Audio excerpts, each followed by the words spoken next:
السلام علیکم۔ اسلام میں کن لوگوں سے نکاح جائز نہیں، جانیے ترجمہ سورۃ النساء آیت نمبر 23۔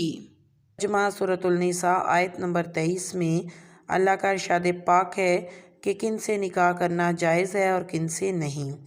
حرام ہوئیں تم پر تمہاری مائیں، بیٹیاں، بہنیں اور پھوپھیاں اور خالائیں اور بھتیجیاں اور بھانجیاں اور تمہاری مائیں جنہوں نے دودھ پلایا اور دودھ کی بہنیں اور عورتوں کی مائیں اور ان کی بیٹیاں جو تمہاری گود میں ہیں، ان بیویوں سے جن سے تم صحبت کر چکے ہو، تو پھر اگر تم نے ان سے صحبت نہ کی ہو تو ان کی بیٹیوں میں حرج نہیں، اور تمہاری نسلی بیٹوں کی بیویاں اور 2 بہنیں اکٹھی کرنا، مگر جو ہو گزرا، بے شک اللہ بخشنے والا مہربان ہے۔